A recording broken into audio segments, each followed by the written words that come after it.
नमस्कार विद्यार्थी मित्रांनो, स्टडी फ्लो कोर्सेस मध्ये आपलं पुन्हा एकदा सर्वांचं स्वागत आहे.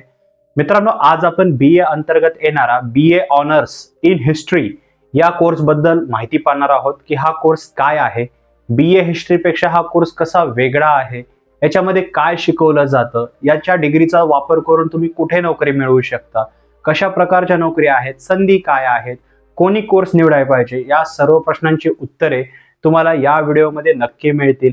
हा व्हिडिओ एंड पर्यंत पहा. चॅनलवर नवीन आलेला असाल तर सबस्क्राइब नक्कीच करा. So let's begin.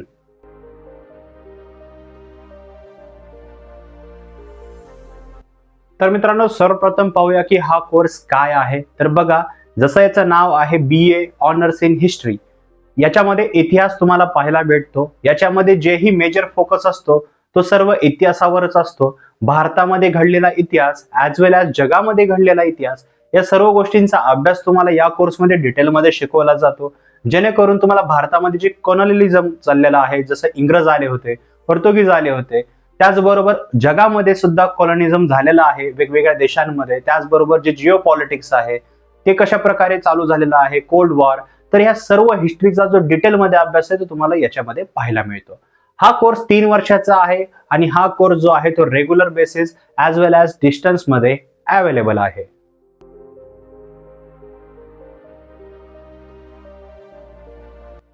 तर मित्रांनो, आता आपण या कोर्सची शैक्षणिक पात्रता पाहूया. जर तुम्हाला या कोर्सला ऍडमिशन घ्यायचं असेल तर तुमची 12वी पास आउट असणे गरजेचे आहे. आता 12वी मध्ये तुम्हाला मिनिमम 50% मार्क असणं गरजेचं आहे.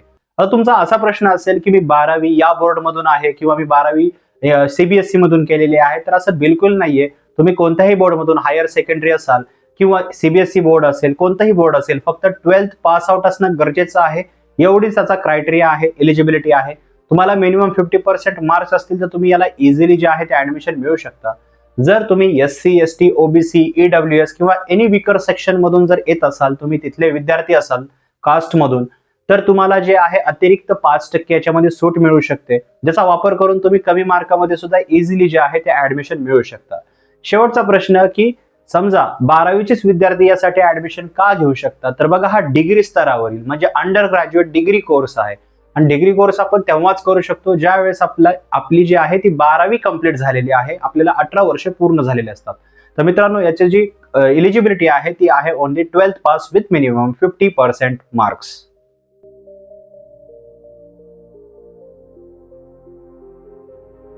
तर मित्रांनो, आता आपण याची ऍडमिशन प्रोसेस पाहूया. तर याची ऍडमिशन प्रोसेस सर्वप्रथमच सांगतो, ऑनलाईन प्लस ऑफलाईन पद्धतीने तुम्हाला करता येते. आता जेही कॉलेज आहे ते तुम्हाला सर्वप्रथम सिलेक्ट करावे लागतात. कॉलेज बद्दल आपण पुढे पाहणार आहोत, पण जर तुम्हाला आतुरता असेल कॉलेजचे नाव पाहण्याची, त्यांची फीस पाहण्याची, तर तुम्ही डिस्क्रिप्शनच्या फर्स्ट लिंकचा वापर करून कॉलेज पाहू शकता.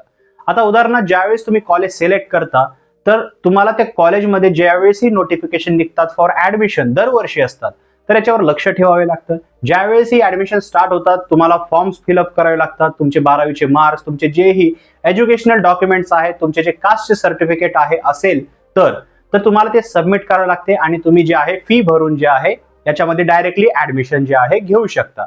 दुसरं आहे समजा एंट्रन्स एक्झाम बेस. जर तुम्हाला हा कोर्स सिरियसली महाराष्ट्राच्या बाहेर करायचा असेल, समजा इतर युनिव्हर्सिटीमध्ये करायचा असेल, तर तुम्हाला एंट्रन्स एक्झाम द्यावी लागते. ही एंट्रन्स एक्झाम जी असते ते कॉलेज स्तरावरची असते. तुम्ही 11वी 12वी मध्ये जो अभ्यासलेला आहे त्याच बेसिसवर तुमची परीक्षा घेतली जाते. आता ही परीक्षा तुम्ही कशा प्रकारे देऊ शकता, तर बघा, हे तुमचं गाव आहे किंवा तुमचे सेंटर्स असतात जवळपास तिथंच होते, पण अदर जे असतात युनिव्हर्सिटी त्यासाठी म्हणजे आउट ऑफ महाराष्ट्र, ही परीक्षा तुम्ही ऑनलाईन पद्धतीनं CBT म्हणजे कॉम्प्युटर बेस्ड टेस्ट असते, तर तुम्ही कॉम्प्युटरवर देऊ शकता. एंट्रन्स एक्झाम मधून तुम्हाला मेरिट मध्ये यायचं असतं, त्याच्यानंतर तुम्हाला शॉर्टलिस्ट केलं जातं आणि तुम्ही हे जे सीट असते तुमची ती क्लेम करू शकता. दोन्हीमध्ये प्रोसेस एवढीच आहे की एक असतं तुमचं डायरेक्टली ऍडमिशन, दुसरं असतं मेरिट बेस म्हणजेच एंट्रन्स एक्झाम ऍडमिशन. आणि हे दोन्ही प्रोसेस कंप्लीट होतात ज्या वेळेस तुम्ही फी पे करता. तर मित्रांनो, तुम्हाला पूर्ण स्ट्रक्चर जर पाहायचं असेल याचं, तर डिस्क्रिप्शन मध्ये लिंक दिलेली आहे, ती चेकआउट करायला विसरू नका.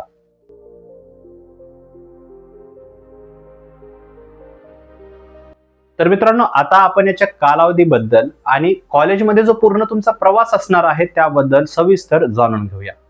तर बघा, याचा जो कालावधी असतो, तुम्ही कुठेही ऍडमिशन घ्या, रेग्युलर किंवा डिस्टन्स मध्ये, हे कॉलेजवर पण डिपेंड असतं. तर याच्यामध्ये तुम्हाला कालावधी 3 वर्षाचा पाहायला मिळतो. याच्यामध्ये तुम्हाला सेमिस्टर पद्धत पाहायला मिळते जर तुम्ही रेग्युलर बेसिसवर ऍडमिशन घेतलं तर, आणि डिस्टन्स मध्ये जर घेतलं तर तुम्हाला इथे जे आहे जे अॅन्युअल म्हणजे जे वार्षिक परीक्षा असते ते सुद्धा सिस्टीम पाहायला भेटते. दोन्हीमध्ये फरक काय आहे तर बघा, 3 वर्षामध्ये तुम्हाला 6 सेमिस्टर पाहायला भेटतात. इकडे तुम्हाला प्रत्येक वर्षाला एक्झाम द्यावी लागते, इकडे 6 महिन्याला एक्झाम द्यावी लागते. पण हा कोर्स रेग्युलर केल्यामुळे तुम्हाला याचा थोडा फायदा असतो, ते पुढे पाहूया. डिस्टन्स मध्ये करू शकतात तुम्ही. दोन्हीची ही प्रोसेस जी आहे म्हणजे तुम्ही जे आहे म्हणजे इंटरनेटवर जे आहे वेगवेगळ्या कॉलेजमधून जे आहे इझिली पाहू शकता.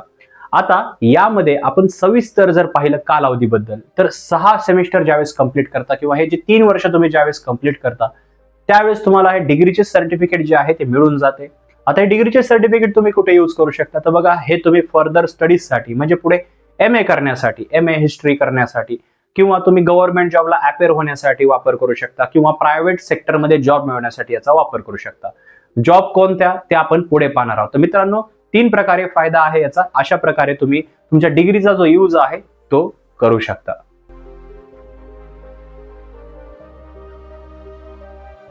तर मित्रांनो, आता आपण याच्या कॉलेजेस बद्दल पाहूया. तर याचे कॉलेजेस जे आहेत ते वाईडली महाराष्ट्रामध्ये अवेलेबल आहेत जिथे हा कोर्स प्रोव्हाइड केला जातो. आता तुमच्या आजूबाजूलाही कॉलेज असू शकतात, पण मेनली जर आपण शहरामधल्या कॉलेजेस बद्दल पाहिलं तर पुण्यामध्ये जे आहे मॉडर्न कॉलेज आहे, modern college of arts, Garware college आहे, फर्ग्युसन कॉलेज आहे, SP कॉलेज आहे. तर हे जे कॉलेज आहेत तुम्हाला इथे हा कोर्स प्रोव्हाइड केला जातो. ऍज वेल ॲज तुम्ही मुंबईमध्ये पाहिलं तर कॉलेज ऑफ आर्ट्स मुंबई हे पण कॉलेज आहे किंवा इतरही कॉलेज आहेत मुंबईमध्ये. सर्व लिस्ट मी तुम्हाला डिस्क्रिप्शनच्या फर्स्ट लिंक मध्ये प्रोव्हाइड करेल. ॲज वेल ॲज महाराष्ट्राच्या बाहेर जर तुम्हाला कोर्स करायचा आहे तर तिथेही वेगवेगळ्या युनिव्हर्सिटी तुम्हाला हा कोर्स प्रोव्हाइड करतात. कोलकाता युनिव्हर्सिटी आहे, दिल्ली युनिव्हर्सिटी आहे, कोइंबतूर युनिव्हर्सिटी आहे. तर इथे सुद्धा जे आहे हा कोर्स जो आहे तो रेग्युलर ॲज वेल ॲज डिस्टन्स मध्ये तुम्हाला करता येतो. आता यांची फी जर पाहिली तर ऍव्हरेज फी खूप स्वस्त असते. ऍव्हरेज फी वार्षिक जी असते, समजा ते जे कॉलेजच्या स्तरावर पण असते. आता काही कॉलेज फक्त वार्षिक फी 2,000 रुपये सुद्धा घेतात, 3,000 रुपये सुद्धा घेतात. पण जर हे तुम्ही हायर कॉलेजमधून करत असाल तर तेच खर्च तुमचा 10,000, 15,000, 20,000 पण जाऊ शकतो.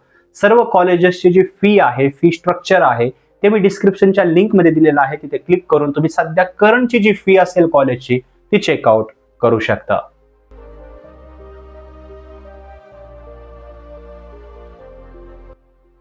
तर मित्रांनो, आता आपण या सर्व कोर्सचा सिलेबस पाहणार आहोत. सिलेबस पाहिल्यानंतर तुम्हाला जे आहे क्लिअरन्स मिळून जाईल. एक तुमच्या समोर विजन क्लिअर होईल की आपल्याला 3 वर्षामध्ये कोणत्या सब्जेक्टचा अभ्यास करावा लागेल जर आपण यासाठी ऍडमिशन घेतलं तर.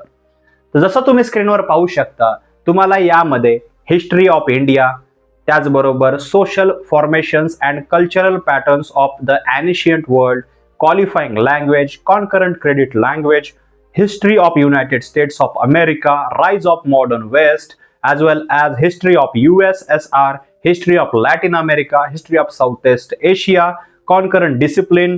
त्याचबरोबर अजून जर पाहिलं तर याच्यामध्ये history of China and Japan, history of modern Europe, अशा प्रकारचे वेगवेगळे जे सब्जेक्ट आहेत ते तुम्हाला या कोर्समध्ये पाहायला मिळतात. याच्यामध्ये सर्व जर आपण सब्जेक्ट पाहिले तर तुम्हाला याच्यामध्ये सर्व हिस्ट्रीवर फोकस्ड आहेत. पण त्याआधी मी तुम्हाला हे सांगू इच्छितो, इथं जे मी सब्जेक्ट सांगितलेले आहेत ते पूर्ण सब्जेक्ट नाहीयेत. जर तुम्हाला डिटेलमध्ये सब्जेक्ट पाहिजे असतील तर डिस्क्रिप्शनच्या फर्स्ट लिंकलाच क्लिक करून तुम्ही ह्याचा पूर्ण सिलेबस सुद्धा रीड करू शकता किंवा याचे मेन विषय पाहू शकता.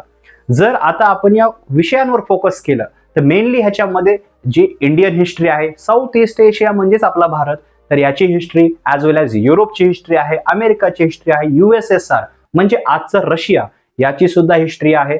आता याच्यावर फोकस केलं तर नेमकं आहे काय, तर तुम्हाला आता नाव तर पाहिले आपण, ठीक आहे, अमेरिकाची हिस्ट्री किंवा ती काय आहे. तर भारताच्या हिस्ट्रीवर जर फोकस केला तर ब्रिटिशांचं राज्य येतं. अमेरिकेच्या हिस्ट्रीवर फोकस केला तर अमेरिकेचा शोध, त्याच्यानंतर तिथले जे रेड इंडियन्स होते त्यांना संपवून आजचे अमेरिकन्स जे आहेत तिथे राहतात. म्हणजे आजचे जे अमेरिकन्स तुम्ही जे डोनाल्ड ट्रम्प पाहतात किंवा अमेरिकेचे जेही लोक पाहतात ते तिथले मूळ निवासी नाहीयेत. तर ही हिस्ट्री, USSR ची हिस्ट्री म्हणजे रशियाची हिस्ट्री. रशिया एक खूप मोठा देश होता, आता सध्याही आहे जगामध्ये क्षेत्रफळाच्या नुसार, पण त्याआधीही मोठा होता. खूप सारे देश त्याच्यापासून वेगळे झाले.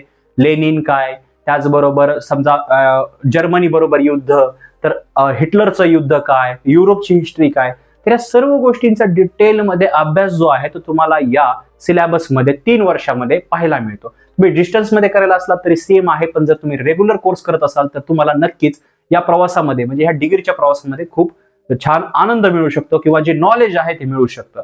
मित्रांनो, याचा पूर्ण सिलेबस मी डिस्क्रिप्शनच्या लिंक मध्ये दिलेला आहे, चेकआउट करायला विसरू नका.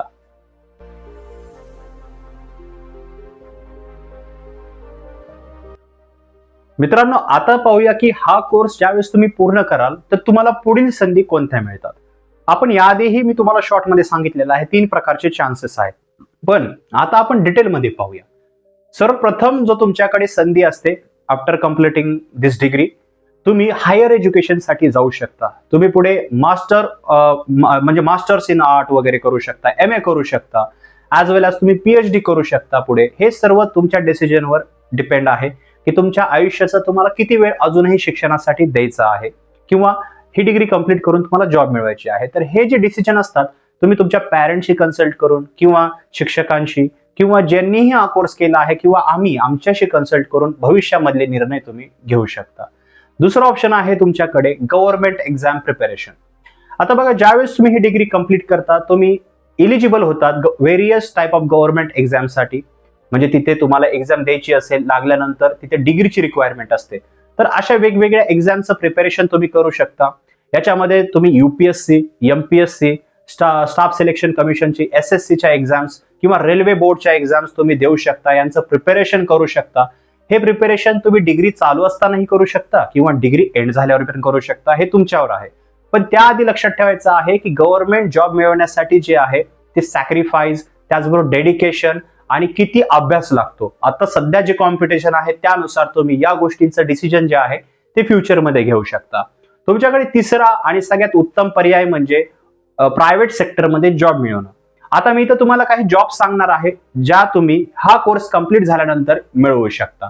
आता त्या कोणत्या प्रकारच्या जॉब आहेत आणि त्या जॉब कुठे मिळू शकतात ते टॉप रिक्रुटर आपण सोबत पाहणार आहोत. तुम्हाला ते स्क्रीनवरच दिसून जाईल, त्याच्यामुळे तुमचा क्लिअरन्स जो आहे ते तुम्हाला मिळेल.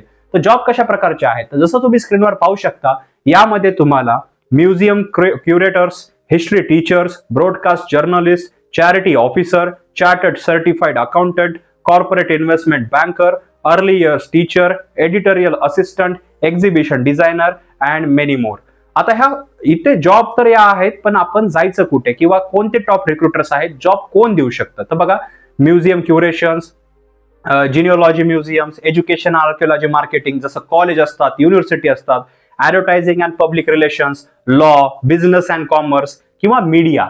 तर हे जे सेक्टर्स आहेत इथे तुम्हाला जे फॉलोइंग जॉब मी सांगितलेले आहेत ते जॉब इझिली मिळू शकतात. मित्रांनो, याच्यामध्ये 3 प्रकारच्या संधी ज्या आहेत त्या मिळू शकतात तुम्हाला. पण हे सर्व ज्या संधी आहेत त्या तुमच्या डेडिकेशनवर, त्या तुमच्या अभ्यासावर डिपेंड आहे. डिग्री करताना जर तुम्ही सिरियसली केलं तर याच्यामध्ये 3ही जे पर्याय आहेत त्या तिन्हीपैकी कोणत्याही एका पर्यायाचा आहे तुम्ही चांगल्या प्रकारे जे आहे म्हणजे ते चांगला पर्याय जे आहे तुमच्यासाठी अवेलेबल होतो. बट जर डिग्री सिरियसली केली तर.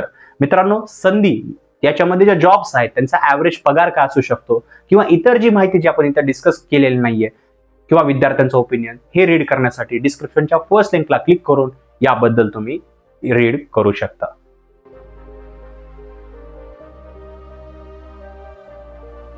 आता पाहूया की हा कोर्स का आणि कोणी निवडावा आणि कोणी निवडू नये किंवा विद्यार्थ्यांनी काय लक्षात ठेवावे, पालकांनी काय लक्षात ठेवावे, माझं ओपिनियन, या सर्व गोष्टी आपण लास्टच्या या जे काही आपल्याकडे मिनिट्स आहेत यामध्ये पाहणार आहोत.